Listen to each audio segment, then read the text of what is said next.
of time sharing. So this sharing will reduce the cost per signal.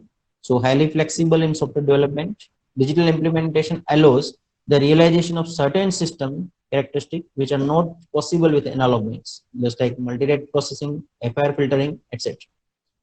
Applicability of digital signal processing to very low frequency signals such as seismic application where inductors and capacitor needs for analog processing would be physically very large in size.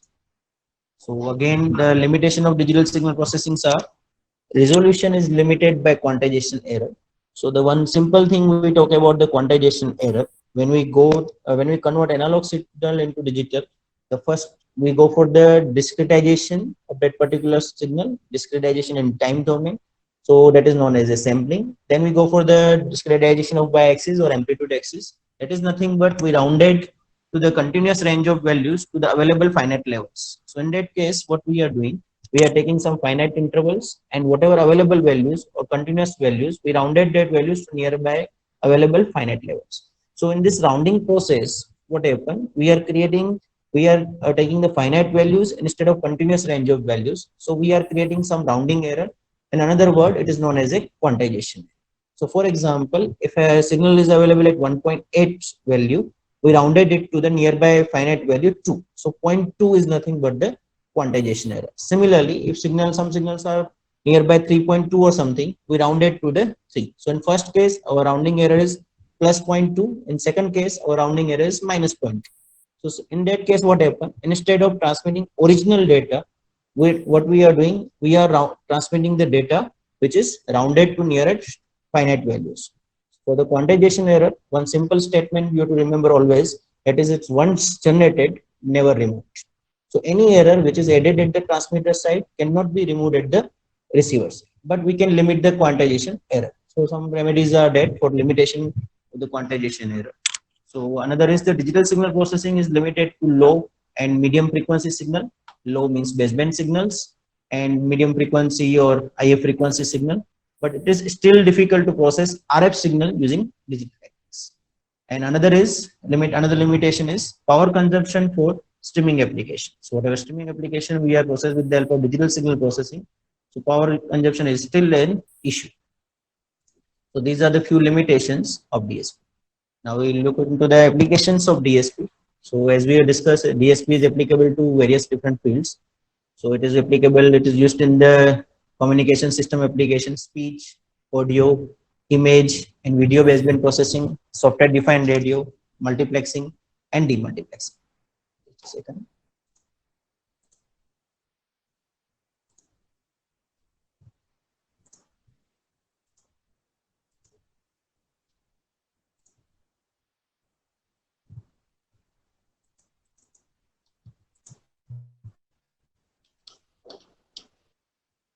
So yeah, another is the consumer electronics applications, data communication and networking applications, instrumentation and control applications, biomedical applications, graphic, imaging and pattern recognition applications, radar, sonar, and remote sensing applications. So these are the few examples where DSP is applicable, and in the many various other field we can use take advantage of the DSP processors. Okay, so now I give you the highlight of your syllabus. In the digital signal processing, your entire syllabus is divided into 4 units. First unit is DFT computation, which is for 10 hours. Another is unit 2, implementation of discrete time signals. Unit 3, design of digital filters. And number 4, multi-rate digital signal processing. So the entire syllabus is divided into 4 different units, which is approximately 42 hours. Okay. And textbooks and reference books you have to refer are main textbook for your syllabus is Digital Signal Processing by Prokis. Another reference books are 4 reference books are suggested. One is the Discrete Time Signal Processing by Woppenham and Schaeffer. Second is Digital Signal Processing by Sanjit Mitra. Third is Digital Signal Processing by Shali Vahan. And last one is Principle of Signal Processing and Linear System, Bibilaj. So most of the syllabus is whatever your main textbook that is Prokis, it contains each and every aspect of your syllabus. Still, you have to refer the reference books which are suggested. So when you are going for the textbook and all, you have to remember one thing. You have to also notice the editions of that. So if you purchasing the Brockies and all for the third, or you look into the third edition, multi-rate and other chapters are not included in that. So always stick to that particular edition. Okay, so today we are going to start about the unit one. So that is DFT, discrete Fourier transform computation. So in that the main topics are efficient computation of DFT, FFT algorithms, applications of FFT algorithms, a linear filtering approach to computation of the DFT, quantization effects in the computation of the DFT. Okay, so these are the things we include in the unit one. So prior to start unit one, let us, I tell you few of you to turn on your mic and ask any question related to your subject content or related to your textbooks.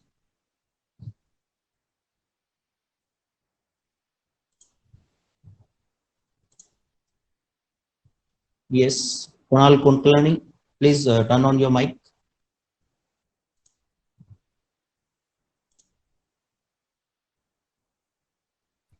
Hello.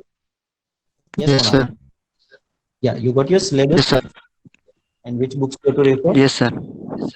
Any doubts? Digital signal processing by Procase. Okay, you have any doubt? No. Okay.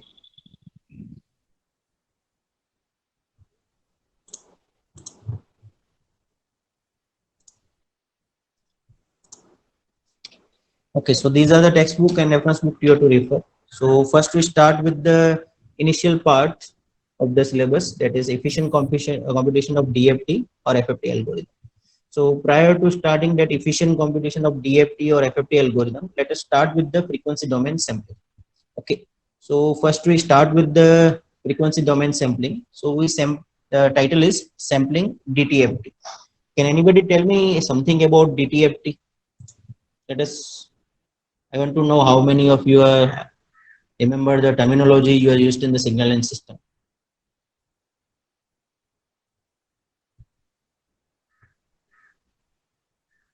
Yes, Dhruv, please turn on your mic. Yes, sir. Yeah. DTFT?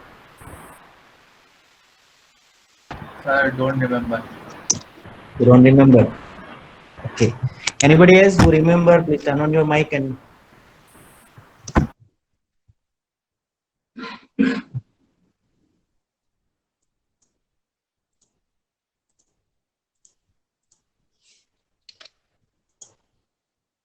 yes, Bhavesh Maheshwari.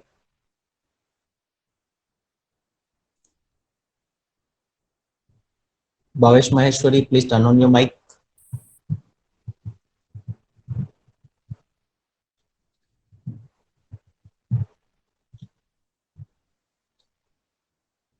Are you present or not?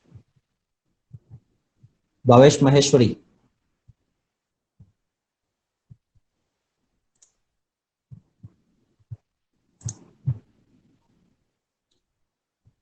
Okay. Manish Kumawat. Please turn on your mic. Yes, sir. Yes. Can you tell me something about DTFT? I don't remember, sir. Any terms you remember from the entire DTFT? GTFT. Sorry, sir. I don't know. Okay. Then who will answer? Anybody from your entire class? So discrete time Fourier transform. Discrete time Fourier transform. Nice, Jitendra. Okay. So it is a discrete time Fourier transform. So in this discrete time Fourier transform, this is a one stage prior to the DFT, we can say that. In DFT, what we are doing the sampling of DTFT, discrete time Fourier transform. In this case, the signal is discretized. The signal is discretized, but only its time axis is discretized, but not the entire signal is discretized. So what we are doing the sampling of DTFT to obtain the DFT. So here DTFT equation is written: x of omega summation n is equal to minus infinity to infinity x of n e raised to minus j omega. As the equation suggests, this equation is nothing but equation of dtft, which is complex, as the term is e raised to minus j omega. So complex means it is having the real as well as imaginary terms.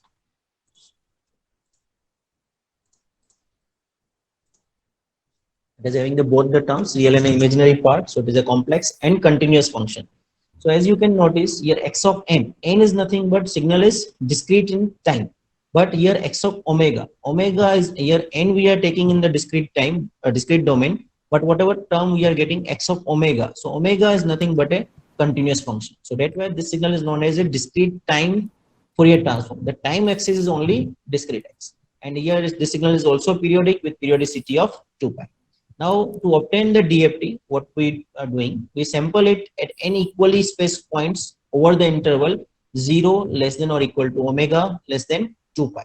So this is the interval we are using to sample this signal for to n number of samples. So this interval is 0 less than or equal to omega less than or not less than 2 pi. Why we selected that interval? Because your signal is periodic one. So as I suggest, this signal is periodic with periodicity of 2 pi. So after every 2 pi interval, your signal is repeating. So it is a periodic one. So we limit the interval to 0 to 2 pi. So that's why we use the notation 0 less than or equal to omega less than 2 pi, not less than or equal to. If it will become less than or equal to 2 pi, then what happen? Overlapping or aliasing will occur. So to restrict it or to limit that, we put the limitation on the interval that is 0 less than or equal to omega less than 2 pi. So now we go for the frequency sampling point. So whatever say frequency sampling point, we are instead of omega, now we have to make this omega as a discrete. So we select the k number of points, k number of sampling points. So instead of omega, now we define the new one, that is omega k. So that is nothing but 2 pi k by n. So that is nothing but k delta omega, where k is the values from 0 to n minus 1. So where the k term is nothing but frequency index or frequency bin. So frequency sampling resolution means the interval between two samples are delta omega is equal to 2 pi by n.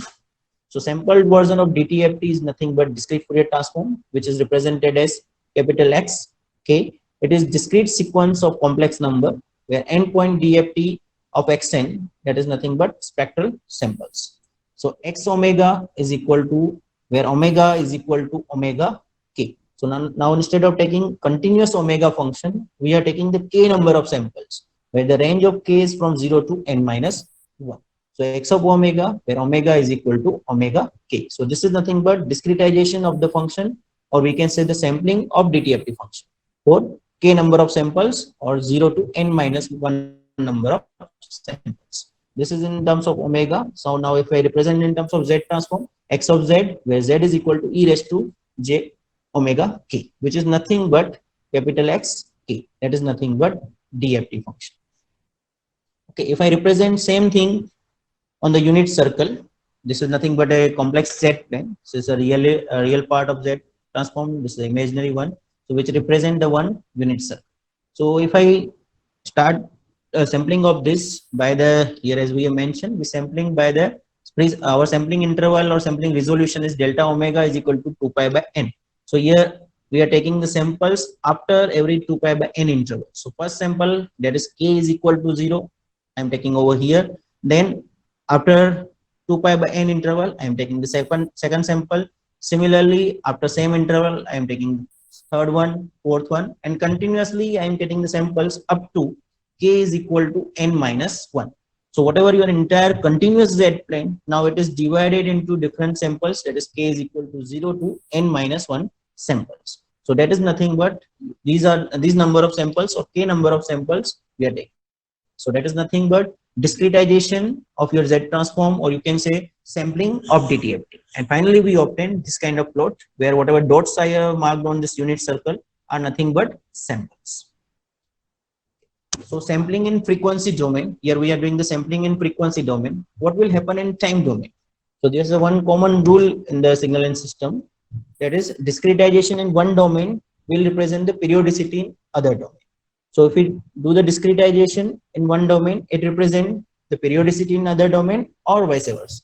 If we try to reconstruct the sequence x of n, now we think about the reconstruction of the signal with which we converted using the DFT. So if we try to reconstruct the sequence x of n from endpoint DFT sequence x of k by using inverse DFT operation. So always we know this thing. First one signal is given, you obtain the transform one, and then transform signal is given, you get the original one. That process is known as the inverse of that. That we learn in the Z transform and inverse Z transform. Here, first we do the sampling of that signal, then after from that samples, we reconstruct the original signal. So that is known as a inverse DFT over here. Obtain a periodic sequence xpn with time period 2 pi upon 2 pi n, so n. So given xp is nothing but one periodic sequence. The range is L is equal to minus infinity to infinity. As it is periodic one, so x of n minus ln, which shows its periodicity. We can obtain x of n is equal to xpn, where the range is 0 less than or equal to n less than or equal to capital N minus 1. These are nothing but, this is a periodic signal, and the number of periods or number of samples we are taking, that is 0 to n minus 1. Here x of n is the xpn over fundamental period n. Thus the sequence x of n must be of finite length, and to avoid time domain aliasing, the maximum L of x of n must not exceed the L. This I will show you graphically, as L means number of samples we are taking must be less than or equal to n. If we don't fulfill that particular criteria, if your L is greater than n, what happen? You are getting the overlapping of the samples, and that is known as a LS. So we can't find the DFT. One another limitation is we can't find the DFT of any infinite length sequence. Okay, so to find out the DFT in such cases, what we are doing, we are using the frame based processing instead of sample based processing.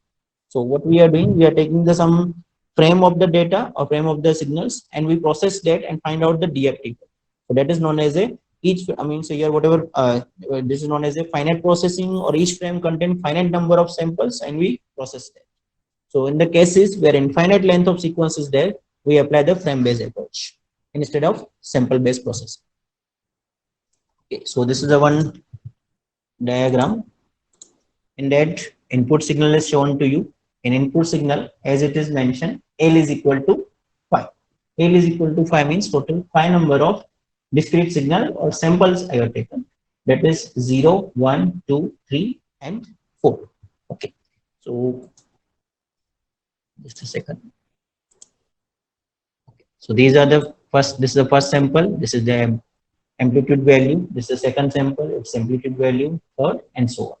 Okay, and similarly here, DTFT representation of this signal is shown, where x of omega, and here as I have shown you on the unit circle, it is, this signal is periodic from 0 to 2 pi.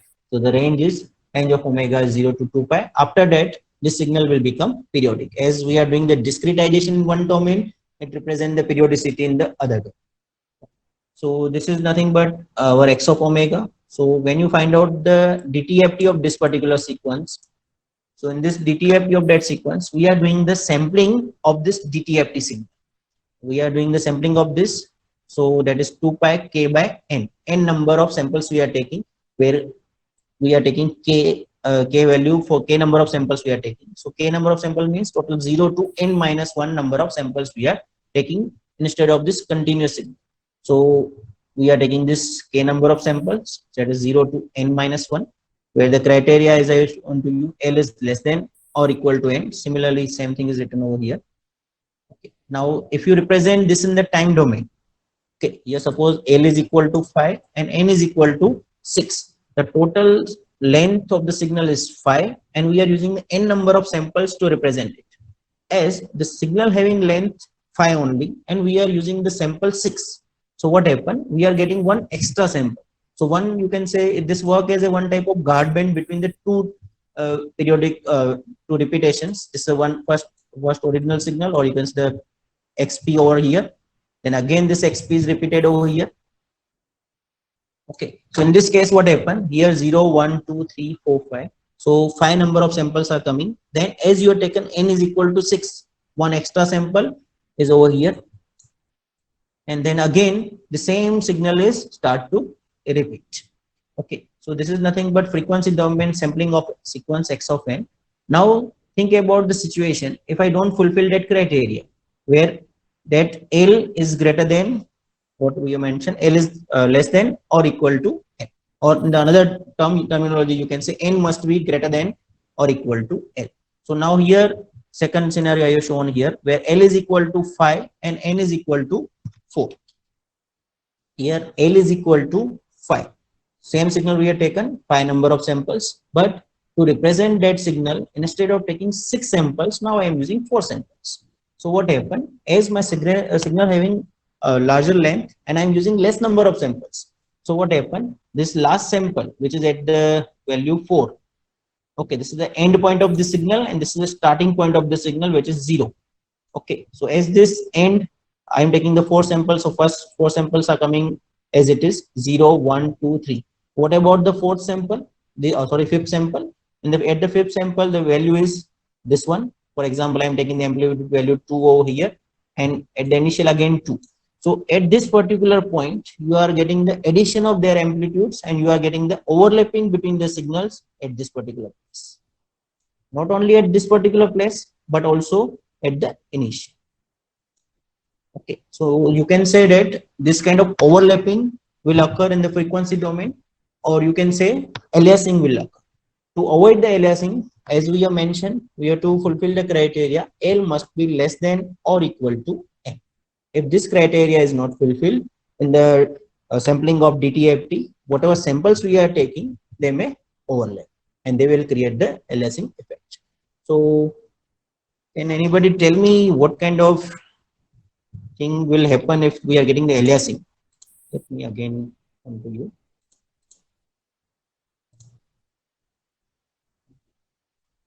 Okay, Mr. Again, few persons are visible. Okay, Anupam Srivastava, please unmute your mic.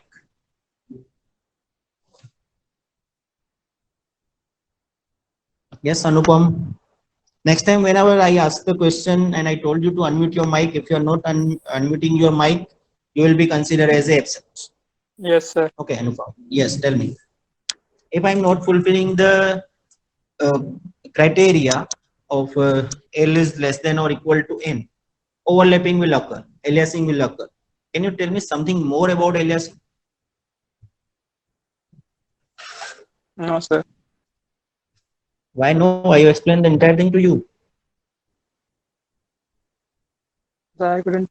Try to explain. I'm not want the exact answer, but whatever you get, you just try to give me answer of that thing.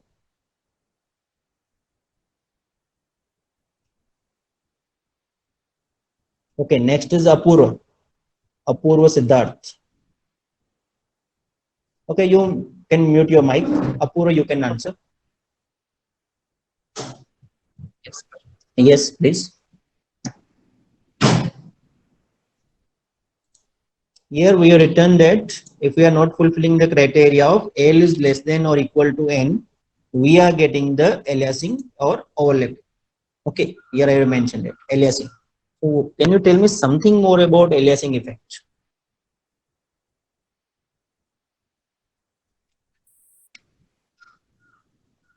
Anybody who knows, please unmute your mic and reply.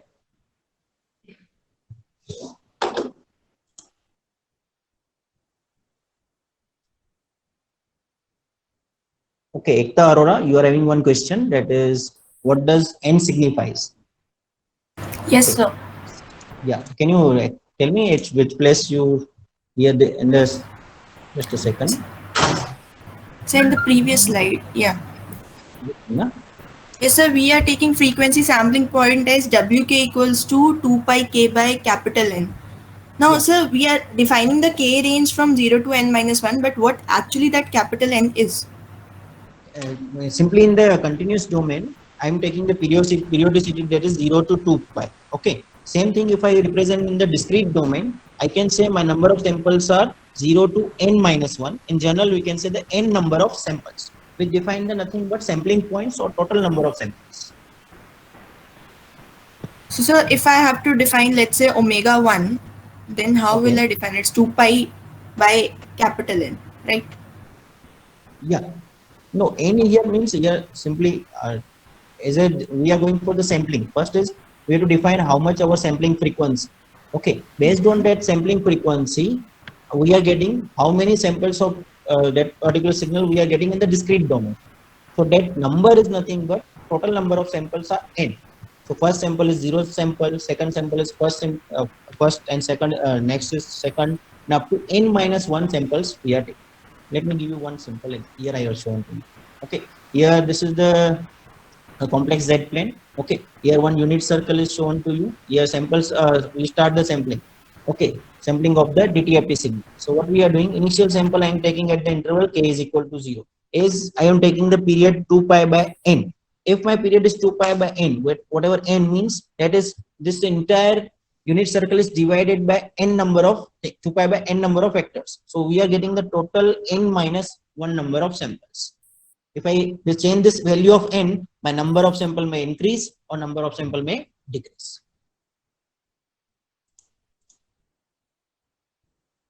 Okay, Ekta? Yes, sir. Okay, you can mute your mic.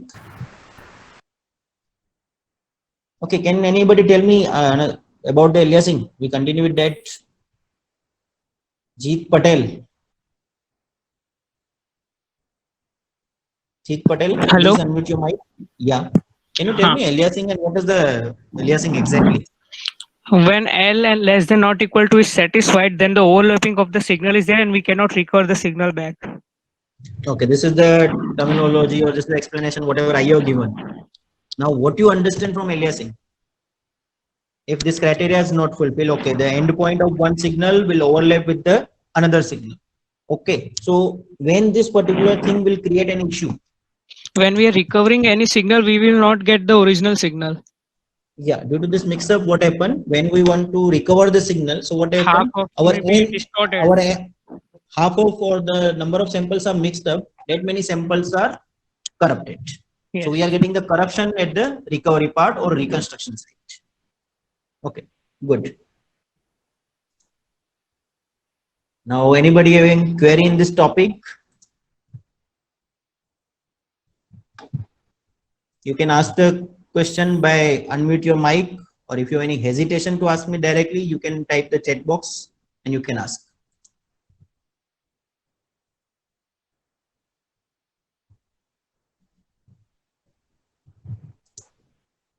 Yes, anybody?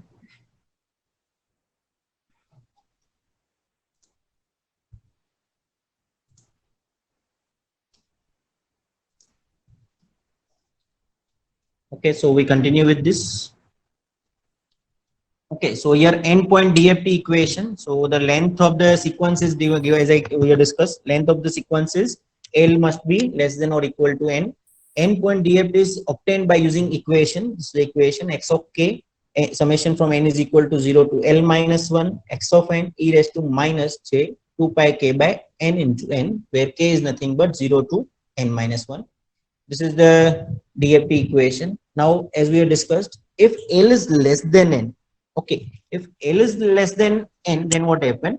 We can do zero padding with n minus L zeros at the end of the sequence, and then if we find endpoint DFT, it improves the frequency resolution.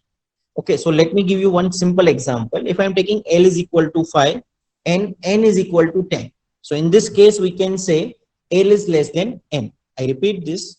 If I'm taking value of L 5 and n is equal to 10, means to represent the signal which is having 5 samples, I use the DFT representation for that with the 10 samples. So original signals having 5 points, 5 samples, but I represent it with the 10 samples. How we are representing that? We are adding the n minus L zeros. So n minus L zeros means in this case, if L is equal to 5 and n is equal to 10, I paired extra L, n minus L means 10 minus 5, total 5 number of zeros in the signal. So what happened? As you are using more number of samples to represent the signal, it improves the frequency resolution. So that is mentioned. If L is less than n, we can do zero padding.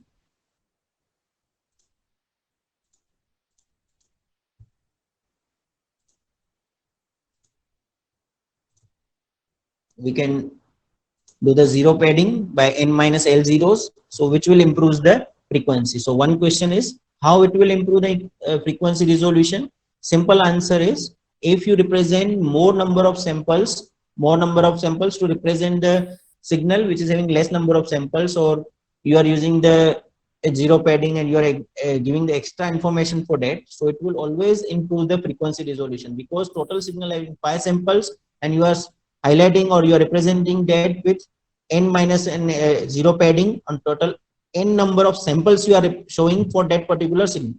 So it will improve the frequency resolution. Now we are talking about the magnitude spectrum and phase spectrum. So here x of k means whatever DFT signal having 2 parts, as you can see, e raised to minus j 2 pi k n by n. So this signal is complex one. So 2 parts are there, real part xrk and imaginary part jxik. Okay, so in the magnitude domain, mod of x of k e raised to j theta k. So whatever mod of x of k, that is nothing but under root of square of imaginary real part plus square root of imaginary part. This one is nothing but the magnitude spectrum for the given DFT signal. We can represent this magnitude spectrum in decibel also by applying the formula 20 log x of k, mod of x of k. Okay. Similarly, we can find out the phase spectrum of this by tan inverse of imaginary part by real part. So that will represent the phase spectrum of this. This is nothing but the endpoint DFT. Okay. So today we stop up to this. In the next lecture, we will go for the IDFT and few more examples.